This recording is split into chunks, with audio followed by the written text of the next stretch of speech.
बांग्लादेश में संसदीय चुनाव के नतीजे आ चुके हैं और इसी के साथ बांग्लादेश में लोकतांत्रिक व्यवस्था के बहाल होने का रास्ता साफ हो गया है।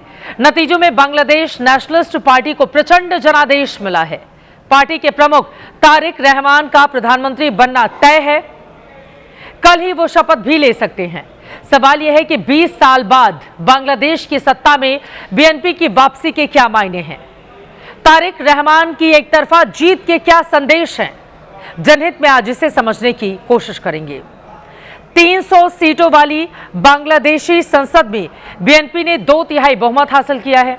इसके साथ ही आवाम ने पाकिस्तान समर्थक कट्टरपंथी पार्टी जमाते इस्लामी को बुरी तरह से नकार दिया है। प्रचंड जीत के बावजूद तारिक रहमान ने बीएनपी समर्थकों से जश्न और जलसे में वक्त जाया नहीं करने की अपील की। जीत के बाद तारिक रहमान ने ढाका के नौसेना मुख्यालय की मस्जिद में जाकर नमाज पढ़ी। इसके बाद पार्टी ऑफिस पहुंचे और नई सरकार को लेकर अपनी रणनीति बनाई। बांग्लादेश में बम्पर जीत के बाद तारिक रहमान अब बीएनपी मुख्यालय पहुंचे हैं। इस वक्त तारिक रहमान बीएनपी के इस कार्यालय के अंदर मौजूद हैं और जो उनके नेता चुनाव जीतकर आए हैं उनसे मुलाकात कर रहे हैं। कुछ नेता अभी यहां पर पहुंच भी चुके हैं जिन्होंने बीएनपी के टिकट पर चुनाव जीता है। पार्टी के और पदाधिकारी इस वक्त बीएनपी के इस कार्यालय के अंदर मौजूद हैं। तारिक रहमान के साथ उनकी मुलाकात चल रही है। अभी तक कोई सार्वजनिक प्रतिक्रिया तारिक रहमान की तरफ से नहीं आई है। इस बम्पर जीत के बाद फिलहाल वो मीटिंग कर रहे हैं। वो तारीख कौन सी होगी जिस दिन तारिक रहमान प्रधानमंत्री पद की शपथ लेंगे, बांग्लादेश के अगले प्रधानमंत्री बनेंगे, उस पर भी अभी कोई जानकारी बीएनपी और तारिक रहमान की तरफ से नहीं दी गई है। लेकिन ये तस्वीर मैं आपको दिखाता हूं। इस तरफ देखिए, जो बीएनपी के समर्थक हैं वो अपने पार्टी के सिंबल को लेकर यहां पर पहुंचे हुए हैं। ऐसा दिख रहा है कि बांग्लादेश के तमाम एग्जिट पोल को इन नतीजों ने फेल कर दिया है, क्योंकि सर्वे में तारिक की पार्टी आगे तो दिख रही थी लेकिन उसका मुकाबला कड़ा बताया जा रहा था। लेकिन जिस तरह के नतीजे आए उसके मुताबिक 300 सीटों वाली संसद में अकेले बीएनपी को 209 सीटें आई हैं। बीएनपी के सहयोगी दलों को भी 4 सीटें मिली हैं, जबकि कट्टरपंथी जमाते इस्लामी को सिर्फ 68 सीटें नसीब हुई हैं। कट्टरपंथी जमात ने 11 राजनीतिक दलों के साथ गठबंधन किया था। इसमें शेख हसीना के तख्तापलट में शामिल छात्र नेताओं की पार्टी एनसीपी को महज 6 सीटें ही मिल पाईं। जमात के बाकी सहयोगी दलों को 3 सीटें हासिल हुई। वहीं अन्य दलों और निर्दलीय उम्मीदवारों के खाते में 9 सीटें गई हैं। इस तरह से तारिक रहमान की बीएनपी ने कट्टरपंथी जमात और उसके सहयोगियों को कड़ी पटखनी दी है। बावजूद इसके भारत के पूर्वोत्तर को काटने की धमकी देने वाले कट्टरपंथी नेता और एनसीपी उम्मीदवार हसनत अब्दुल्ला को जीत मिली है। पाकिस्तान समर्थक जमाते इस्लामी को सीटें भले ज्यादा नहीं आई, लेकिन चिंता की बात यह है कि उसे ज्यादातर सीटें भारत के सरहदी इलाकों में ही मिली हैं। हालांकि तारिक रहमान की पार्टी की प्रचंड विजय के आगे चंद कट्टरपंथियों की जीत की कोई खास अहमियत रह नहीं जाती। इन सबके बीच प्रधानमंत्री नरेंद्र मोदी ने भी फोन पर तारिक रहमान को जीत की बधाई दी है। प्रधानमंत्री मोदी ने लिखा, तारिक रहमान से बात करके मुझे बेहद खुशी हुई। मैंने उन्हें बांग्लादेश चुनावों में उनकी शानदार जीत पर बधाई दी। मैंने बांग्लादेश की जनता की आकांक्षाओं को पूरा करने के उनके प्रयासों में अपनी शुभकामनाएं और समर्थन जाहिर किया। इसके साथ ही पीएम मोदी ने आगे लिखा है कि गहरे और ऐतिहासिक और सांस्कृतिक संबंधों वाले 2 निकट पड़ोसी देशों के रूप में मैंने दोनों देशों की जनता की शांति, प्रगति और समृद्धि के प्रति भारत की निरंतर प्रतिबद्धता को दोहराया है। इससे पहले बांग्लादेश में सियासत के 2 बड़े चेहरे रहे, दोनों ही महिलाएं। एक शेख हसीना, जो 2024 में तख्तापलट के बाद से भारत में निर्वासित जिंदगी गुजार रही हैं, जबकि दूसरी बेगम खालिदा जिया, जिनका 30 दिसंबर 2025 को निधन हो गया। तारिक रहमान उन्हीं के बेटे हैं। शेख हसीना को बांग्लादेश में भारत समर्थक तो बेगम खालिदा को भारत विरोधी माना जाता था, लेकिन बदली हुई परिस्थिति में तारिक रहमान और भारत सरकार दोनों के रुख में बदलाव आया है।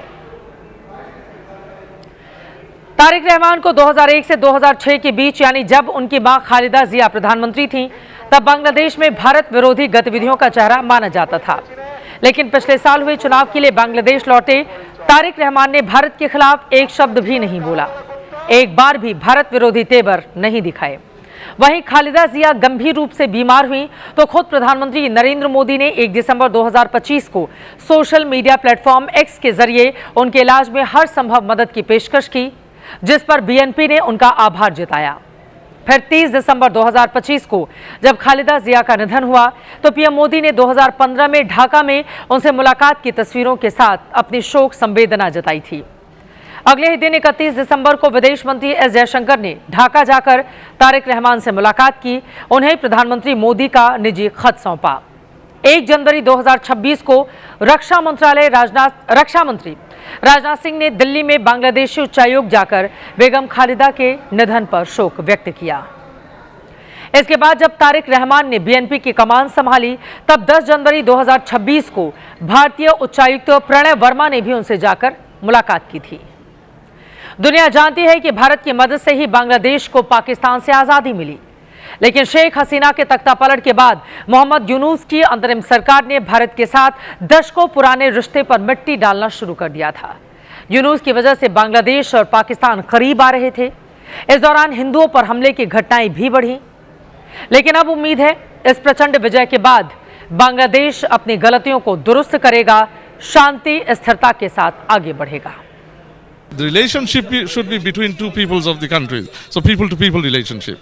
Before we had just the Indian government and a relationship between the Indian government and Sheikh Hasina. So let's now make it a people-to-people relationships, because prime ministers, governments, go change. It doesn't matter, but the peoples exist of both countries. वैसे सच ये भी है कि बांग्लादेश का वजूद भारत की वजह से ही है। 16 दिसंबर 1971 की ये तस्वीरें जो इस वक्त आपकी टीवी स्क्रीन पर हैं, ये गवाह हैं कि अगर भारत ना होता, भारत की सेना ना होती तो बांग्लादेश आज़ाद ना होता। बांग्लादेश की आज़ादी की जंग में पाकिस्तानी सेना ने पूर्वी पाकिस्तान के 30 लाख बांग्ला भाषी हिंदुओं और मुसलमानों का कत्लेआम किया था। पाकिस्तान की फौज बांग्लादेश की मुक्ति वाहिनी को कुचल देने पर आमादा थी, लेकिन भारतीय सेना ने युद्ध के मैदान में उतरकर बाजी पलट दी। हमारे 3,900 जवानों की शहादत भी हुई थी, लेकिन भारतीय सेना ने मैदानी जंग में ऐसा कहर बरपाया कि पाकिस्तान के 93,000 सैनिकों को सरेंडर करना पड़ा। तब जाकर बांग्लादेश अस्तित्व में आया। महत्वपूर्ण यह भी है कि उस वक्त तारिक रहमान के पिता जियाउर रहमान भले ही पाकिस्तानी सेना में थे, लेकिन 27 मार्च 1971 को चटगांव रेडियो स्टेशन से उन्होंने ही बांग्लादेश की आज़ादी का ऐलान किया था। फिर बाद में वो बांग्लादेशी सेना के प्रमुख और राष्ट्रपति भी बने थे। In many senses, we have come full circle, and people of Bangladesh have voted for a party that represents political interests.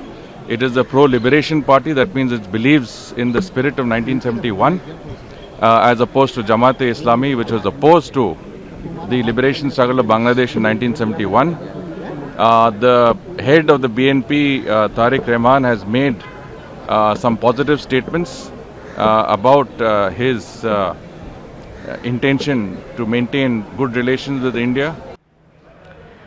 यकीनन भारत और बांग्लादेश के रिश्ते दोबारा पटरी पर लौटने ही चाहिए, क्योंकि पूर्व प्रधानमंत्री और भारत रत्न अटल बिहारी वाजपेयी कह चुके हैं, हम दोस्त बदल सकते हैं, पड़ोसी नहीं। आगे बढ़ेंगे। उम्मीद यही कि बांग्लादेश में परिवर्तन के बाद उसका वापस भारत से प्यार बढ़ जाएगा।